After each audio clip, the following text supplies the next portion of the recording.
take about 1.5 pounds of ground beef. You can also cut up like a round steak or another type of beef. I just want to do the simplest that I can do, and I'm just going to break this up in my crock pot.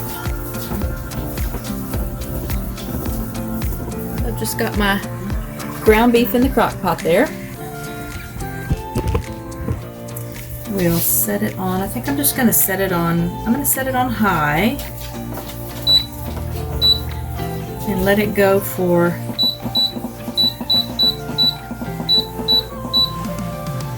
let it go for 30 minutes. I'll come check on it.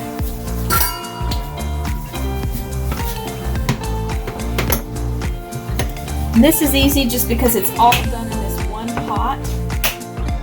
Along with the beef, there will be an onion in the soup, a can of tomato sauce. I'm actually going to use some of the broth off of the beans that I most recently made in the crock pot, and we'll use that for part of the stock. There will be russet potatoes, peeled and cubed. And I'm going to put in some lentils to make it interesting, give it a little texture. But we'll be back once the hamburger meat is done. Right, it's been a half an hour, so we're going to check this meat and just break it up a little bit. Take you along here.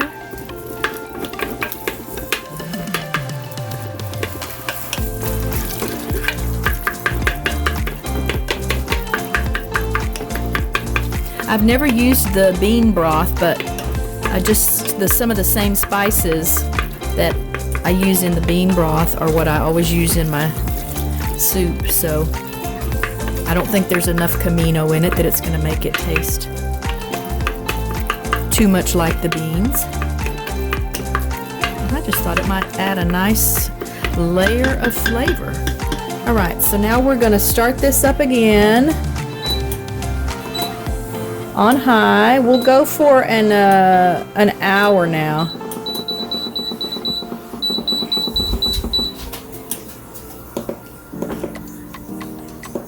Okay. We'll let that cook for another hour. I'll be back in just a little bit. When that's done, we'll give it another stir, break up any chunks that are a little too big, and then we'll start getting our other ingredients put together to go in there.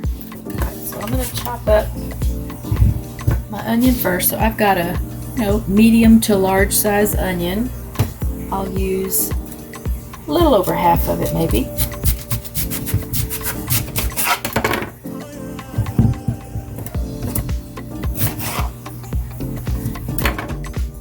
I've played with all kinds of ways to chop onion, but I don't have a good knife. In this house, we don't have one good knife. And I think the really efficient ways to chop the onions, you really need a good knife. So I just work with what I've got. You can chop these whatever size you like. Obviously they're going to break down because they'll be stewing in that crock pot for a good while. So these are not large pieces, medium pieces I guess you'd say, but again, personal preference, whatever you'd like. These chopped up.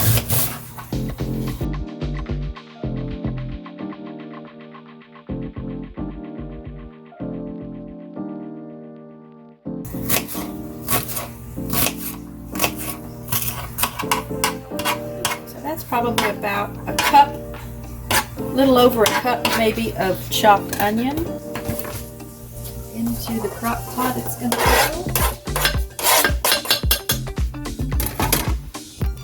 And we'll get our potatoes chopped up. Nothing special about that. So when I peel my potatoes, I often leave a little bit of the skin on. Sometimes I don't peel them at all based on what I'm making. I like skin on mashed potatoes sometimes. Again, in soups, it's for sure, I think, not a problem to leave some of the skin on. And then these, I'll just have to show you kind of the size of the cubes we're going to cut.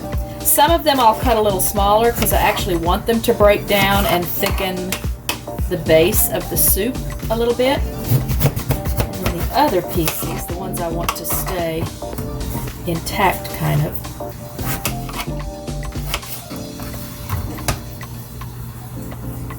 bite-sized, maybe even a little larger than that because I just don't want them to turn to mush as the soup is cooking.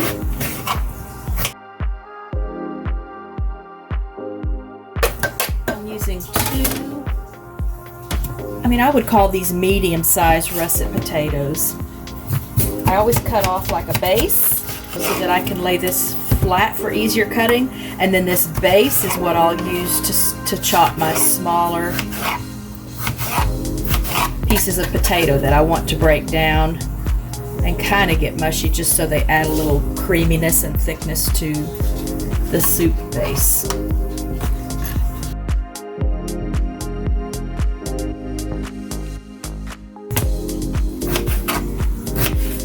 Just cutting at alternate kind of angles.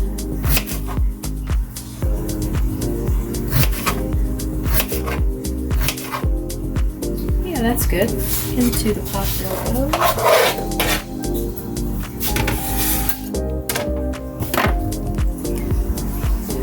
I think I'll do one more potato. This is basically a beef and potato soup. Those are the primary ingredients. So we'll add one more potato. So that's one more potato. That looks pretty good right there. So this is just the onion, the beef, and the potato right now. I did not drain the beef. I want that little bit of fat in my base. And now we'll get this seasoned up, add our liquids, and a couple more veggies, I think. Adding about a half a gallon of water. About a cup of this leftover broth here. Maybe 2 cups. About 2 cups of that.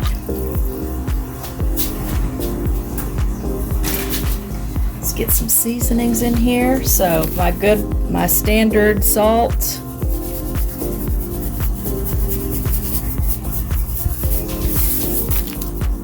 Pepper,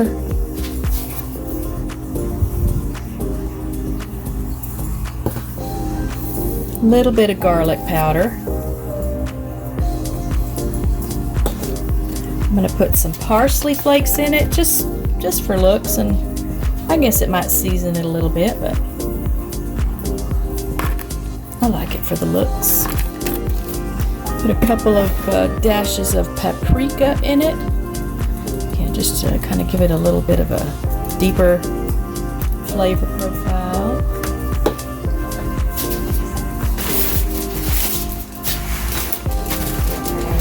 Some lentils.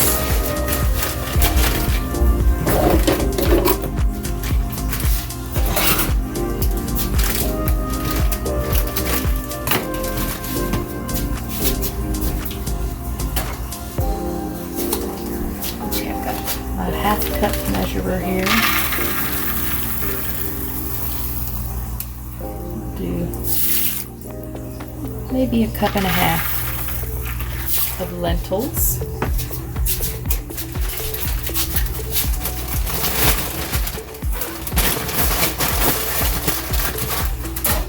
I'm going to add this 8-ounce can of tomato sauce.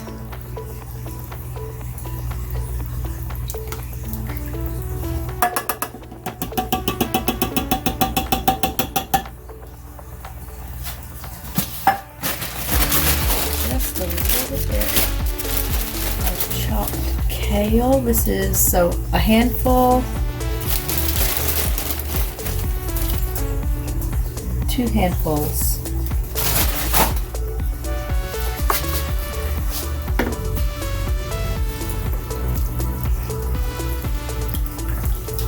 Yeah, that's going to be nice. I'll give it a stir, and then I'll do my finger test for the spices.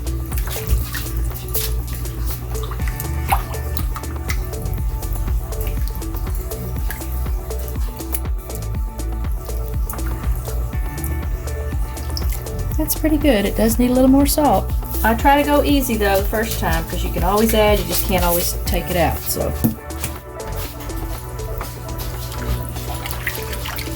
alright, so we're gonna let that go. And because Richard likes corn,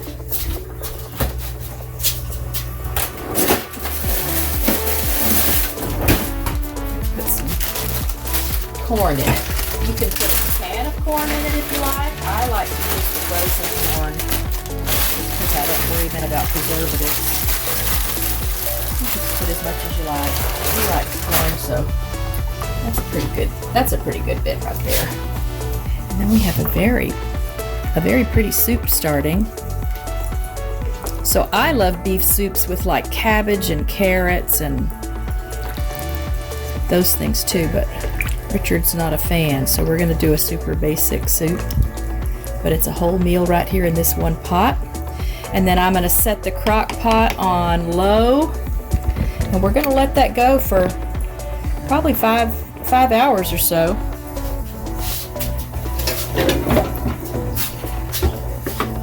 And we'll be back when it's time to do some stirring. It's been going about, an hour and a half.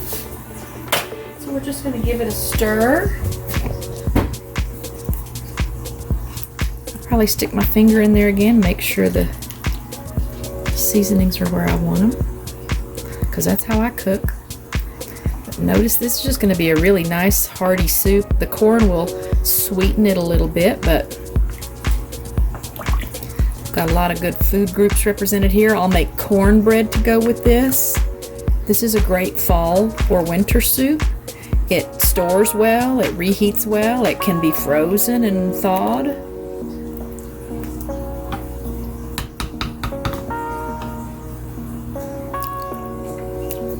That's going to be good stuff, y'all.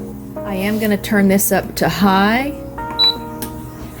and then I'll go ahead and reset my timer for another 2 hours. I'll come in and give it another stir. And we'll just let it do its thing. All right, so it went a total of about 7 hours.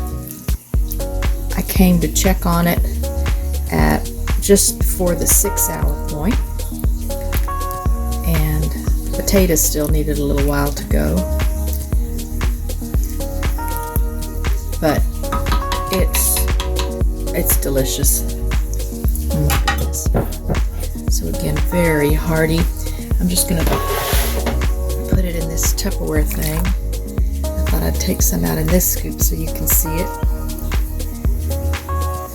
Beautiful color. Smells great. And again, this stores really well. It freezes well. And it's great with cornbread or saltine crackers.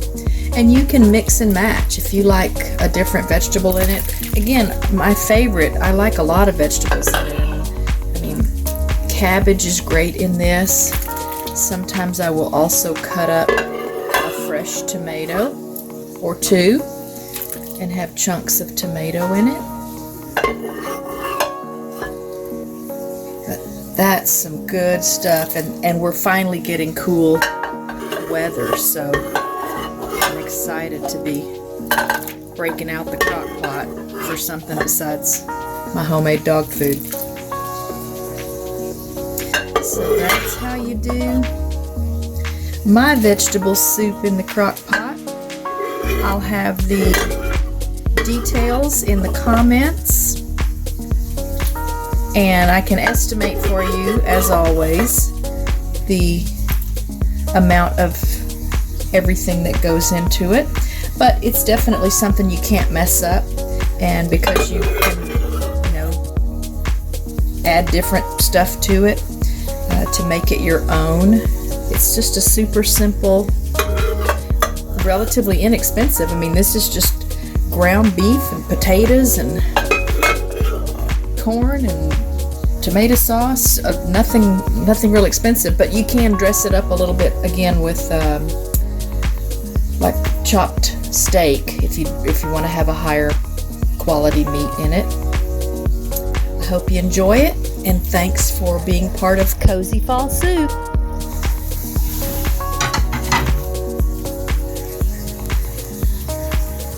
All right, let's give it a try. This is how I like to eat it. Break some crackers up in there.